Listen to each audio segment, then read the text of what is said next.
Welcome to stock study Nifty Bangla নতুন analysis ভিডিওতে আপনাদের সবাইকে স্বাগতম। দেখুন, গতকাল অ্যানালিসিস ভিডিওতে আমি আপনাদের সঙ্গে ডিসকাস করেছিলাম যে মার্কেট যতক্ষণ এই রেঞ্জের মধ্যে থাকবে বড় কোনো মুভমেন্ট এক্সপেক্ট করবো না এবং এখান থেকে ছোট মুভমেন্টের জন্য প্লে করা যেতে পারে।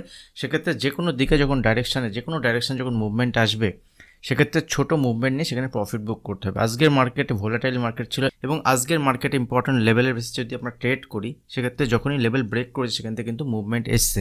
দেখুন, লাস্ট দিন অ্যানালিসিস ভিডিওতে আমি ডিসকাস করেছিলাম মার্কেট যদি এখান থেকে গ্যাপ ডাউন ওপেন হলে মার্কেট উইক থাকবে। সেক্ষেত্রে নিচের দিকে যদি ব্যাঙ্ক নিফটি 46,500 450 লেভেলকে ব্রেক করে নিচের দিকে 46,300 350 লেভেল পর্যন্ত আসতে পারে। দেখুন, আজকের ব্যাঙ্ক নিফটি যদি মর্নিং আমরা দেখি মার্কেট গ্যাপ ডাউন ওপেন হয়, এটা 15 মিনিটের চার্ট এবং যদি আমরা 5 মিনিটের চার্ট ওপেন করি দেখুন মার্কেটে গ্যাপ ডাউন ওপেন হওয়ার পরে ফার্স্ট যে এখান থেকে বাউন্স এসছে এবং শেয়ার করেছিলাম যে যদি গ্যাপ ডাউন ওপেন হওয়ার পরে এখানে বাউন্স এলে বাউন্স সেলিং অপরচুনিটি হবে। দেখুন, বাউন্স এসছে, বাউন্স আসার পরে উপরের দিক থেকে নিচে মুভমেন্ট হয়েছে এবং যখনই ডে লোকে ব্রেক করেছে এখান থেকে ছোট মুভমেন্ট কিন্তু এখানে 1-150 পয়েন্টের মুভমেন্ট ব্যাঙ্ক নিফটি দিয়েছে।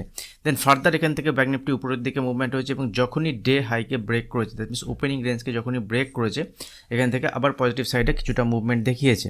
তো ছোট মুভমেন্টের জন্য প্লে করা যাবে এবং ব্যাঙ্ক নিফটি দেখুন লাস্ট দিনের যেখানে ব্যাঙ্ক নিফটি হাই ছিল সেই হাই পর্যন্ত ব্যাঙ্ক নিফটি কিন্তু যেতে পারেনি। উপরের দিকে 46,750 থেকে 800 রেজিস্ট্যান্স লেভেল, এই লেভেলে এসে ব্যাঙ্ক নিফটি থেমে গেছে। দ্যাট মিনস উপরের দিকেও বড় মুভমেন্ট নেই, নিচের দিকে মুভমেন্ট নেই। এখানে একটা ভোলাটাইল মার্কেট ছিল এবং ছোট রেঞ্জের মধ্যে মার্কেট ট্রেড করেছে। তো আগামীকালের ট্রেড প্ল্যান কীভাবে করা যেতে পারে নিফটি ব্যাঙ্ক নিফটির ক্ষেত্রে এই ভিডিওতে ডিসকাস করবো। যদি নিফটির ক্ষেত্রে দেখি, দেখুন নিফটিতে আজকে এখান থেকে নিফটিতেও গ্যাপ ডাউন ওপেনিং হয় এবং গ্যাপ ডাউন ওপেন হওয়ার পরে নিফটিতে বাউন্স আসে এবং বাউন্স আসার পরেই আমরা এখানে নিফটিতে দেখেছি নিফটিতে নিচের দিকে একটা মুভমেন্ট এসছে, ঠিক আছে।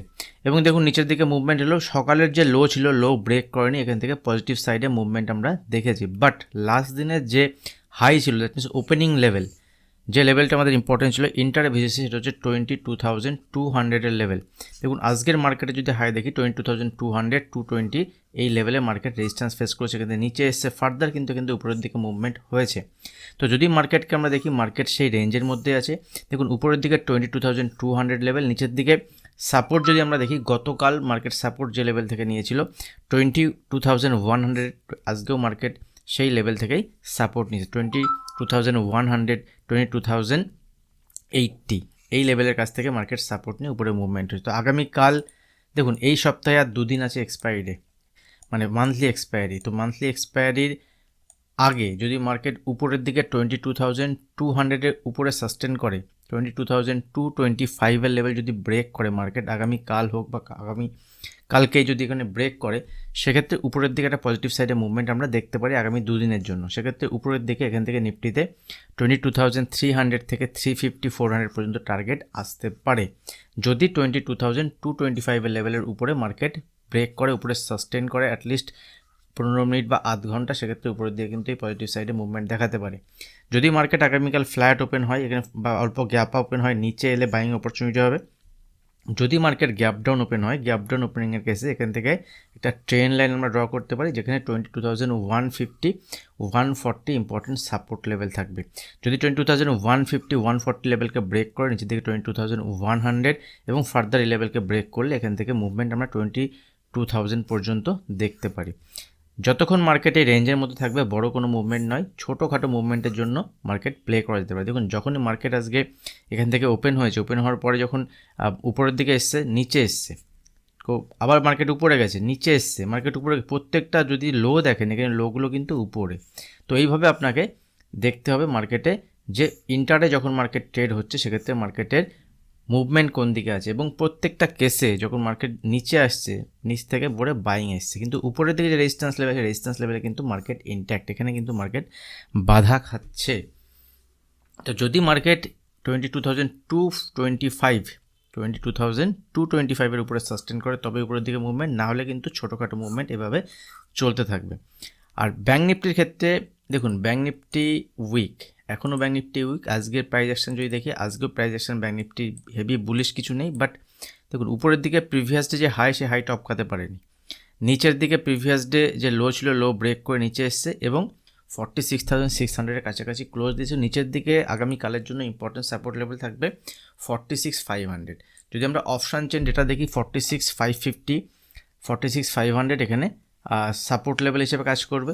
যদি মার্কেট গ্যাপ ডাউন ওপেন হয়, যদি 46,500 নিচে ট্রেড করতে স্টার্ট করে, তাহলে মার্কেট উইক এবং এখান থেকে নিচের দিকে 46,400 থেকে 46,300 এবং 46,300 লেভেল যদি ব্রেক করে সেক্ষেত্রে নিচের দিকে মুভমেন্ট দেখাতে পারে। বাট এই এক্সপায়ারিতে যদি মার্কেটের শার্প ফল হয় 46,350 নিচেই হবে।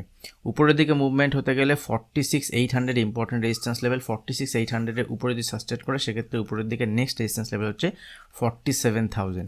47,000 লেভেলের উপরেই মার্কেটে বড় মুভমেন্ট দেখা যাবে। যারা ইন্টারডে ট্রেড করছেন তাদের জন্যই মেনলি এই অ্যানালিসিস। বাট পজিশনাল সুইং কেসের ক্ষেত্রে মার্কেটে যদি আমরা দেখি, ওভারঅল ব্রেথ মার্কেটে ঠিকঠাক নেই। মার্কেটে যদি আমরা ওভারঅল কতগুলো স্টক বাড়ছে এবং কতগুলো স্টক কমছে সেই হিসেবে যদি দেখি, তাহলে মার্কেটে কিন্তু ইন্ডেক্সের যে মুভমেন্ট হচ্ছে সেখানে এইচডিএফসি ব্যাংকের আজকে যেমন যদি আমরা দেখি এইচডিএফসি ব্যাংক এক জায়গায় হোল্ড করে রাখা হয়েছিল, আইসিআইসিআই ব্যাংকের উপরের দিকে মুভমেন্ট হয়েছে। ওভারঅল ব্যাংকিং সেক্টরের স্টকের মুভমেন্ট তেমন নেই।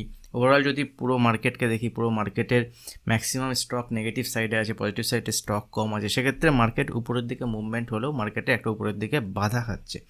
সেক্ষেত্রে এই সময় কিন্তু নতুন করে পোর্টফোলিও বিল্ড আপ করার সময় না। যদি কারোর ভালো প্রফিট হয় সেক্ষেত্রে সেখানে প্রফিট বুক করে নিচের লেভেলের জন্য ওয়েট করা যেতে পারে। কারণ মার্কেট উপরের লেভেলে মুভমেন্ট যদি হয়ও আগামী 2-1 দিন, সেখানে শর্ট কভারিং বা এক্সপায়ারিডে মুভমেন্ট হবে।